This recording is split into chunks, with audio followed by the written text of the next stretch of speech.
আজকে আমি আপনাদের সবাইকে নিয়ে উপস্থিত হতে যাচ্ছি পর্তুগালের একটি ভয়ানক বা পরিত্যক্ত কাপড় ধোয়ার মানে হাসপাতালে কাপড় ধোয়ার ফ্যাক্টরিতে।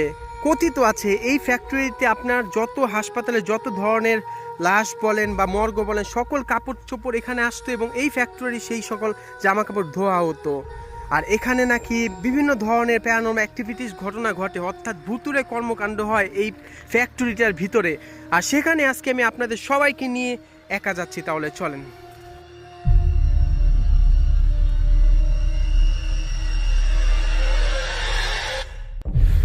তাহলে চলেন সেই পরিত্যক্ত যেখানে আপনার হাসপাতালের জামা কাপড়, বেড, বিছানা, যেখানে মানুষের অনেক কিছুই লেগে থাকে, জীবিত মৃত মানুষের, এবং যেখানে লাশ গোসল করায়, সেই জামা কাপড় যেখানে এনে তারা পরিষ্কার করে, পরিত্যক্ত স্থানটা সেখানে যাই।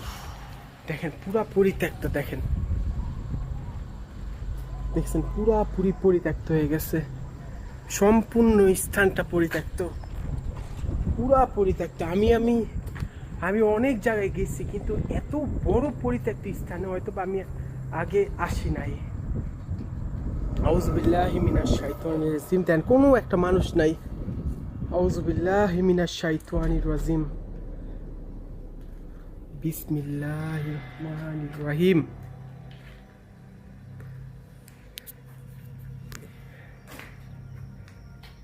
আমি জাস্ট হতভম্ব হয়ে গেলাম দেখি। আস্তাগফিরুল্লাহ রাব্বি।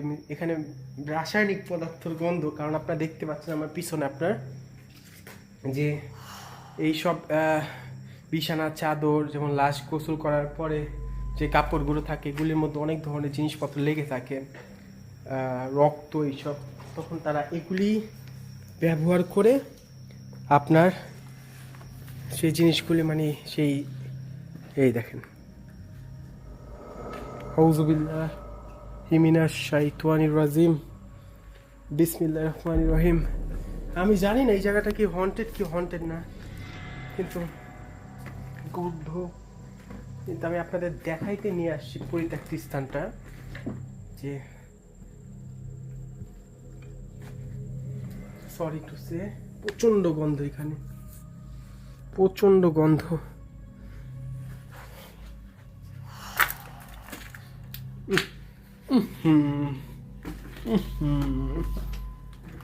প্রচণ্ড বাজে গন্ধ, প্রচণ্ড বিশ্রী গন্ধ, এখানে প্রচণ্ড বিশ্রী গন্ধ।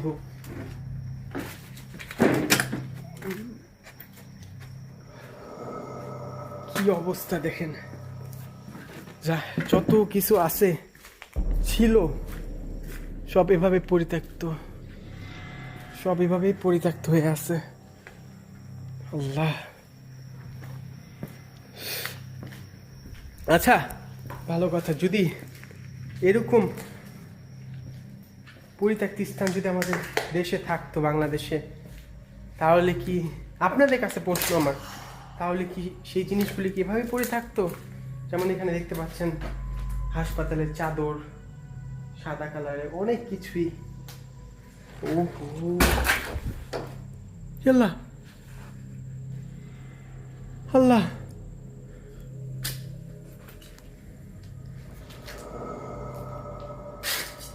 আউযুবিল্লাহি মিনাশ শাইতানির রাজিম।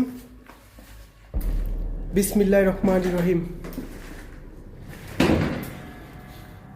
আউযুবিল্লাহি মিনাশ শাইতানির রাজিম।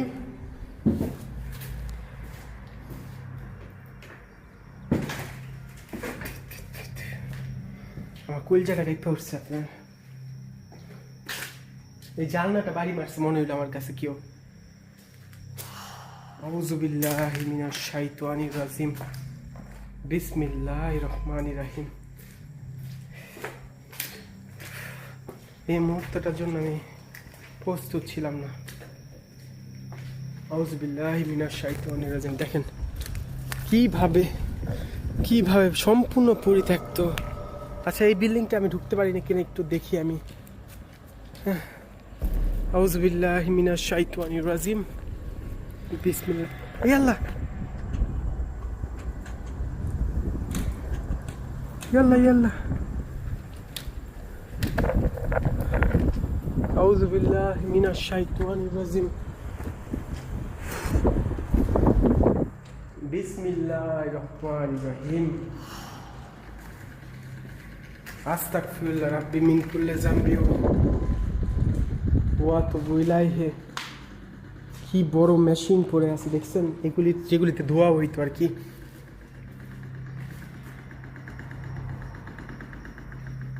দেখেন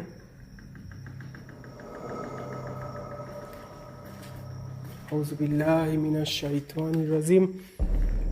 বিসমিল্লাহির রহমানির রহিম।